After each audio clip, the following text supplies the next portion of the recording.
Hello world, and welcome to another video. So in the past I've done a couple of videos about the future of modular synthesis and what lies in store there and whether it has a future or not. And you can check those videos out. I'll put a link in. I still haven't worked out which side I'm meant to point to do this. So today I wanted to touch on something which is kind of related to that, and that is to do with what we might think of as the next generation, or young people, and how modular synthesis relates to young people. Do they care about modular synth, or is it just something for old people? Before we get into all that though, if you are new to the channel, thank you for watching and thank you for tuning in. So this channel is all about modular synthesis and creativity and making music with modular synth. So if that's something that might be of interest to you, then please do hit the subscribe button. I know there's a lot of people out there watching these videos that are not subscribed, and it does help me and it helps the channel if you can do that. So thank you in advance for hitting that subscribe button. Okay, back to the video. Okay, so I've been pondering this a little bit lately, the sort of whether modular synth really does relate to young people or not, and is that a problem for the future? Is modular synth set to die out when the current generation of users eventually die out? And this is a question which probably relates not just to modular synth but to lots of different types of music in general. I know Rick Beato, if you watch any of his videos, he's touched on this as well, regarding copyright and how a lot of the sort of classic legacy era bands will pounce on any video that has their music in, and the result of that is that a lot of young people don't know that music. So eventually it will sort of probably die out, unless those bands move with the times and are not so eager to jump on videos that are talking about their music or contain their music. I mean, it might not be the bands, it's probably the record labels. But anyway, that's an entirely different topic, and I'm going off on a tangent. I must stop putting that down next, it makes the microphone bang. So yeah, so when I look at the demographics of this channel, I can see, in fact I've got them written down here in this little notebook. I'll just check the numbers. So this is from my YouTube studio, the demographics of the channel. People aged 13 to 17, 0%. People aged 18 to 24, 0%. People aged 25 to 34, 16.1%.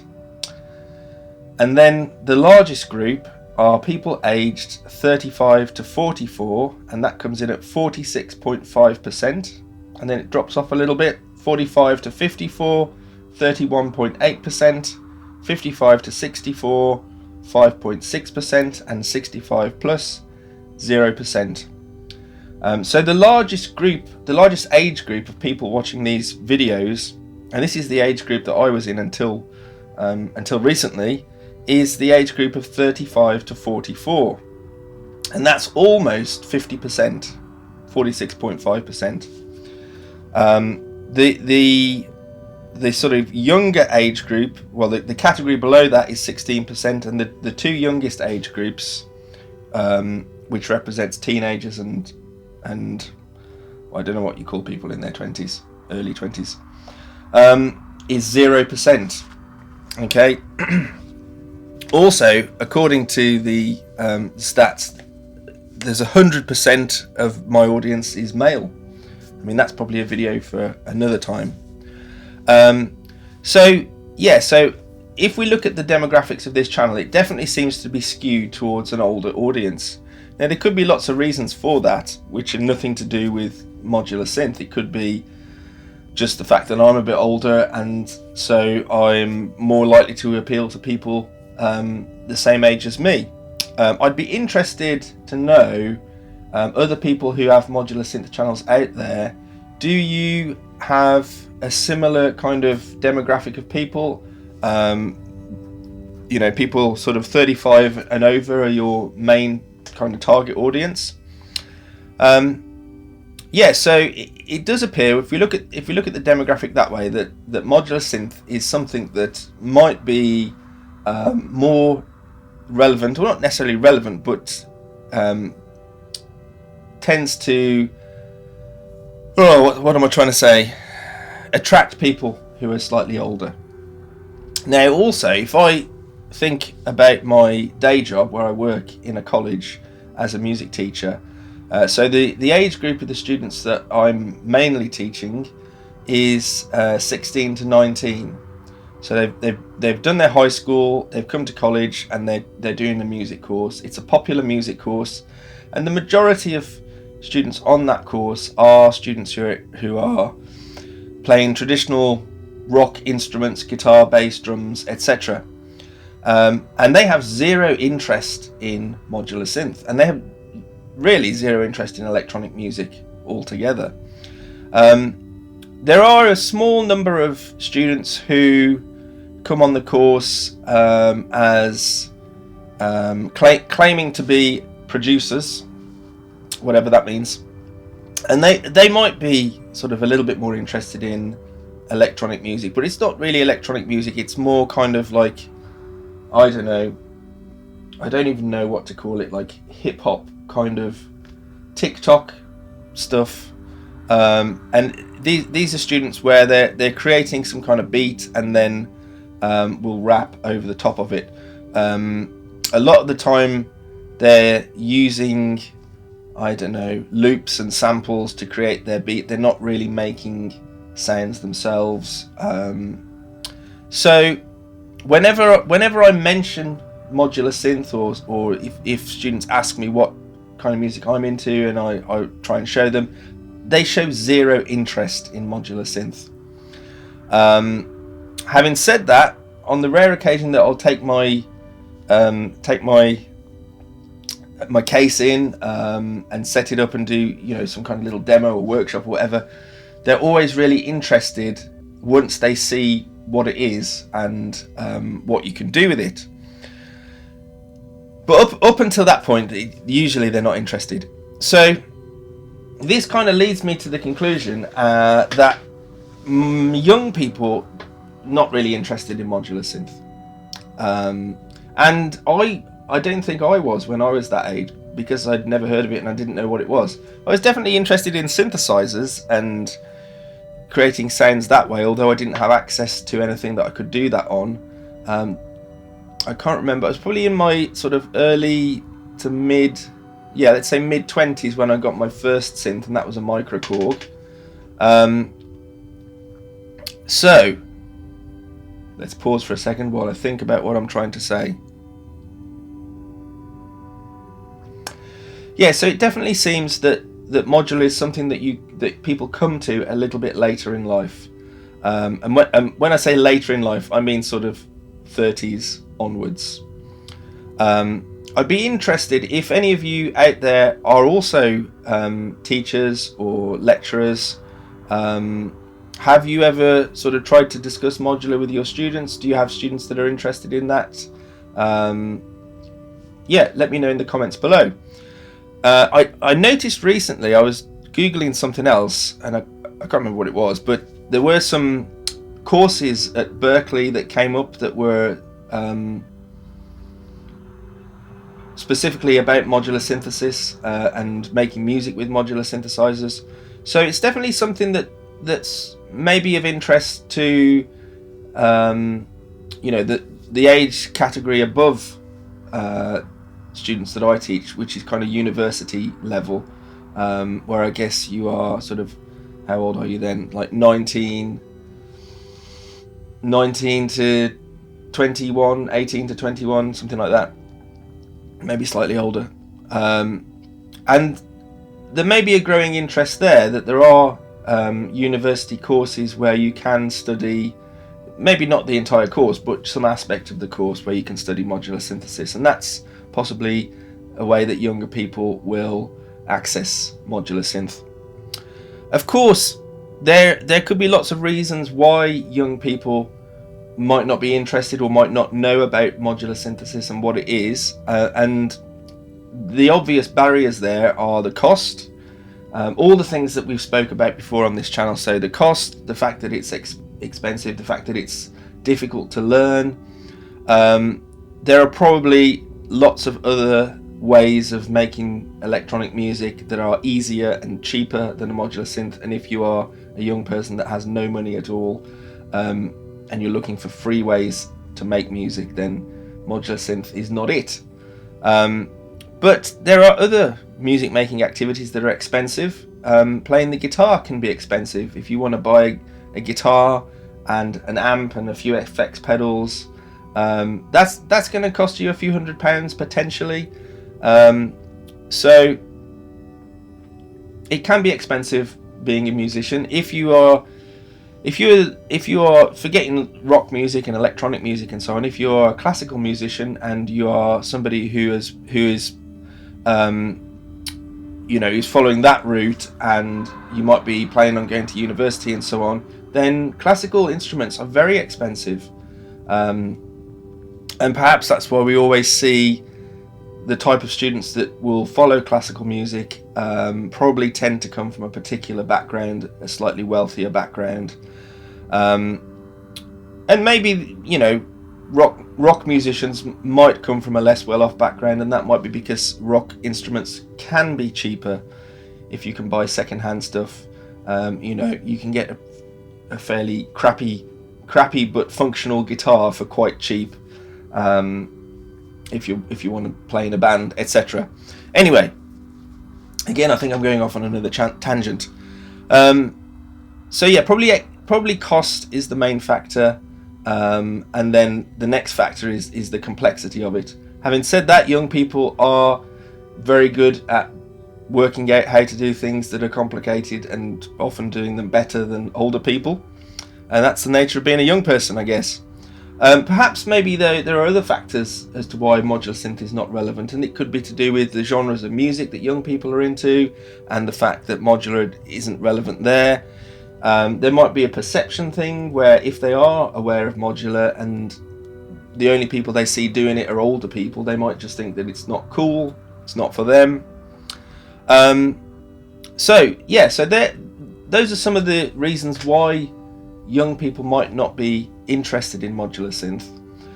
Why does this matter? Why is it important? Well, if we are to think about the future of modular synth, then it is important to attract the next generation to it. Will that automatically happen as those kids get older and their tastes and their knowledge and their experience broaden? I don't know. It's possible though that it won't happen, because in the same way as rock music seems, or certain types of rock music seem to be dying out with the younger generation, and you could foresee a time in the future where young people just have no awareness of classic rock at all. The same could be true of modular synth. We've had this sort of resurgence of modular from the 2000s onwards, which, if you were in your 30s in the early 2000s, then you're going to be in your 50s now, your late 50s maybe, and there are a lot of people in that age category that are interested in modular synth. There are a lot of people that even now in their 30s are interested in modular synth. But as people age and for whatever reason are no longer able to make music, or eventually after so many years, sad to say, die off, is there going to be a new generation of people coming up that are interested in modular synth, or is modular synth going to sort of decline slowly over the next 20 to 30 years, 50 years maybe? I don't know. I'd like to think that when I'm an old man, older than I am now, that there are still people out there making music with modular synth. I'm pretty sure there'll still be people out there making music with guitar. Whether I like that music or recognise it as music is a different matter. But I'd like to think that there are still people out there beginning their modular journey as I am coming to the last days of my life, or whatever. Anyway, so I think it is important that we try and encourage the younger generation to be interested in modular synth. And again, if you are somebody who is out there working with young people, especially if you're working with young people in modular synth, I'd love to hear from you in the comments and hear what you're doing, and how that's going. And so, having said all that, what is there for young people that might attract them to modular synth? Well, it's all the same things that attract all of us to modular synth, really. It's that sort of hands-on interaction. It's very different from using software. It's different from working in the computer. In some ways, I don't know, in some ways it can feel a little bit rebellious perhaps, and unpredictable, and that's something that young people will always embrace. If there's something that's different to what everyone else is doing, then young people will always be interested in that, I think. And so there could be sort of like a novelty factor there that may interest young people. I think, really, whether you're young or old, it doesn't really matter. If you have the opportunity to try out using modular synth, perhaps in a guided way that allows you to experience it positively, then I think you would find it interesting and want to engage with it further. I think there's a lot of potential for modular synth being a way that somebody could access music creation that they might think to themselves, well, I'm not a musician, I can't make music. Modular synth is something which maybe allows people who might think that way to actually interact with and start making music themselves. So I think that there is a lot to offer for, or a lot that can be offered to young people through modular synthesis. So, there are benefits all round. If we can, if young people can be attracted to modular synthesis, then that ensures that it will continue to grow and there will be more users and all the rest of it. And at the same time, I think it can be beneficial for young people as a way of making music that's different to what they might expect or think about. So really, I suppose the other question is how can modular synth be made more accessible? Obviously, the biggest factor is cost. And this is always going to be the case. And a 16-year-old kid is never going to have, several thousand. Well, that's not true, because some of them might have rich parents. But it's unlikely that they'll have funds tucked away, thousands of pounds to allow them to go out and just buy a case and, a whole load of modules straight away. But that's the case. That's true for many people. Obviously, with companies like Behringer, who are now releasing modules at a low cost, that is an entry point that possibly young people could access. There's a lot of DIY kits out there that are cheaper, and of course, that whole semi-modular route is another way in. But I think what we need to see are more sort of entry-level modules, more modules that are cheaper and that allow people to get into modular without necessarily the expense. And if I think about going back to sort of the parallel of playing guitar, if you're somebody who wants to pick up the guitar, there are a lot of options for entry level instruments, and if you want to, once you've got your guitar and your amp or whatever, there are a lot of options for basic entry level effects pedals. Now, if you're somebody who's invested quite a lot in your instrument, then you're probably not going to buy those pedals. They're not meant for you. You're going to buy the expensive pedals from the expensive manufacturers, the boutique manufacturers, and that's okay, But those entry level effects pedals are great for people who just want to start out and build their first pedal board and they haven't got much money. A lot of the students at college will buy these pedals because it allows them to start experimenting with sound and, you know, what they can do with their guitar. So if there was like a similar kind of equivalent in the modular world, then I think that might be a way that young people would start, you know, could access modular more cheaply. You know, and that needs to be across the board. There needs to be sort of basic entry-level cases, entry-level modules, everything. If that were the case, then there would be an argument for incorporating modular synthesis into mainstream education, perhaps even at high school level. You know, we have in my college where I work, we have a modular system. We have a Dope-for A100 system. Now it took a long time for that you know, to be able to be purchased, and it was quite expensive. And to be honest, it's underutilized because a lot of the time the students are not that interested, as you know I mentioned previously. But on the occasions when we do get it out, you know, they do show interest in it. The problem is it's not always relevant to what they're having to do on their course. So maybe, you know, it's thinking of ways to sort of fit that into their educational or into the educational system, into the mainstream music education. And of course, you know, that whole thing is, again, that's another topic.